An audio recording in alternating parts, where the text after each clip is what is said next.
une absence qui continue de faire parler. Mardi 29 mars 2022, le prince Harry ne s'est pas rendu à la cérémonie d'hommage au prince Philippe, en l'abbaye de Westminster. En effet, depuis qu'il a quitté ses fonctions royales et s'est installé aux États-Unis, le mari de Meghan Markle ne bénéficie plus d'un service de sécurité en Angleterre. Estimant que la situation était trop dangereuse, est donc tout naturellement qu'il est resté en Californie. Si de nombreuses personnes ont critiqué son choix, les confidences de son ancien garde du corps risquent de l'enfoncer encore plus.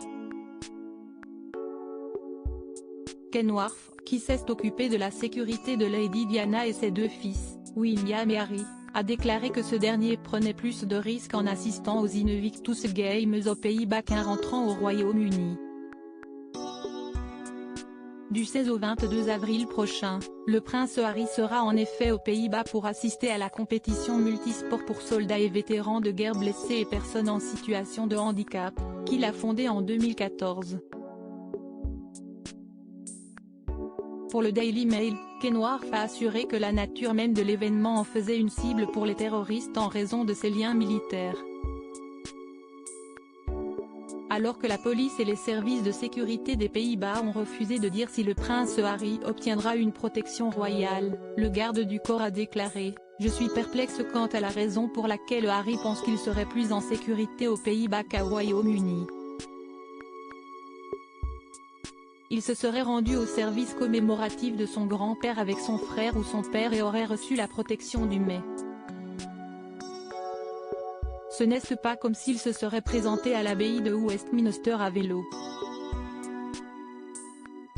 Enfin, Ken Wharf a indiqué que selon lui, il est plus risqué d'aller aux Pays-Bas pour soutenir une association caritative ayant un lien militaire que d'assister à un mémorial. La sécurité du prince Harry interroge quelques jours plus tôt, au micro du podcast Royal News, l'expert Stuart Pearce avait défendu le duc de Sussex. Il avait en effet déclaré « Je pense que l'absence d'Harry est en grande partie liée aux responsables de la sécurité, et qu'il est en fait très déçu de ne pas pouvoir assister à cette journée remarquable en l'honneur de son grand-père, pour qui il a un amour immense. »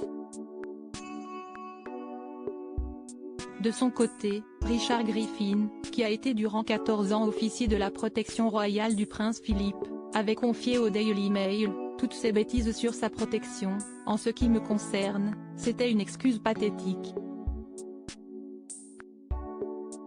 Il aurait dû être ici pour honorer son grand-père.